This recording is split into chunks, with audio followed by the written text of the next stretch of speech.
Hey, big Fox News alert we've been covering for you all morning long. Hunter Biden's pardon comes after months of the White House insisting the president will not let his son off the hook.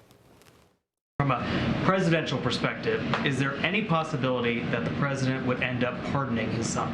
No. I can say that it is still very much a no to the questions that I've gotten about if the president's going to pardon his son. Does the president have any intention of pardoning him? We've been asked that question multiple times. Our answer stands, which is no. President Biden says that he's not going to pardon his son, Hunter. Is he going to ask Donald Trump to do that? I've been very clear. The president's been very clear when we've been asked this question. Fox News contributor Joe Concha joins me now. Very clear, Joe. Clear as mud. Yeah. Karine Jean-Pierre, she's going to be great on The View. Isn't she, Todd? I mean, she's going to be worked in that rotation, no doubt, or headed a primetime show on MSNBC. Either way, we can look at this two ways, right? If President Biden, and yes, he's still president, even though most Americans barely see or hear from the guy anymore, if Joe Biden didn't pardon his criminal son, some would be saying how horrible a father he was for not doing that while shamefully walking out of the Oval Office after what many can call the worst presidency of anyone's lifetime.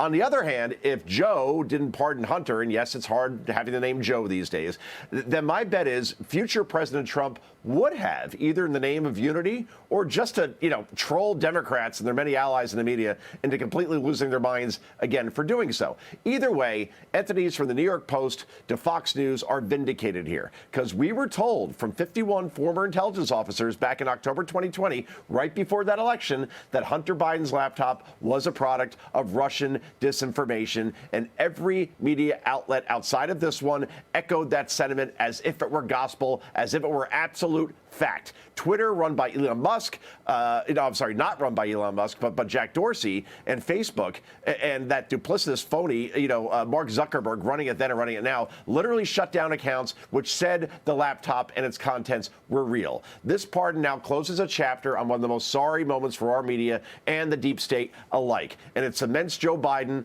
and his team's legacy, like Karine Jean-Pierre, as the most dishonest, least accessible administration in American history, and that ain't hyperbole. Yes, he gets away with it, but we all saw this coming. Let's face it. A mile away. Jim Jordan asked the perfect question, I'll just add. If Democrats and the media insisted for so long that there was nothing to the Biden impeachment inquiry, then why did Joe just issue a pardon for the very thing that they were inquiring about?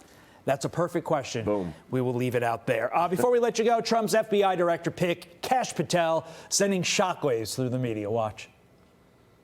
Kash Patel as FBI director would be like if you crossed Alex Jones with J. Edgar Hoover in terms of just how much he would want to ignore precedent. If there was any doubt that President-elect Donald Trump intends to follow through with his promises of radical change and retribution, both here at home and abroad, those doubts have been erased. This pick is another sign that Trump plans to follow through on his promises to disrupt Washington.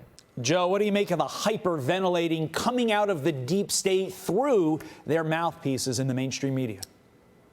Todd, I was watching over the weekend the likes of Andrew McCabe on CNN absolutely losing his mind over there after President-elect Trump selected Kash Patel as his FBI director, given that McCabe, was fired from the FBI for leaking sensitive information to the press and then later lied about it under oath, only to be hired by CNN, which felt, like 5 minutes after that firing to lecture all of us on ethics and honesty. Donald Trump is sending a clear message here. Our system is broken.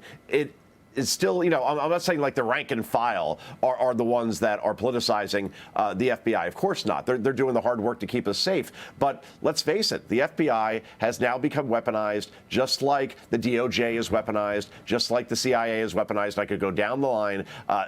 Something has to be done. Donald Trump promised change. This is change. He's promised disruptors. We see it now when it comes to Kash Patel or our friend Pete Hegseth as far as Secretary of Defense. And I could go down the line, Tulsi Gabbard, Bobby Kennedy Jr. This is an administration that wants to fix Washington for real. And that's where we're at this point. Let's see if he gets confirmed. Either way, this is change. This is what it looks like. Election has consequences, guys. And my favorite line is, Kash Patel is a threat to bureaucracy. Yeah, he is. He's a threat to the bureaucracy there, and I think so many people could have that phrase attached to them as well, because change is coming, transformative change. Joe Concha, thank you. Appreciate it. Happy Monday. I'm Steve Doocy. I'm Brian Kilmeade. And I'm Ainsley Earhart. And click here to subscribe to the Fox News YouTube page to catch our hottest interviews and most compelling analysis.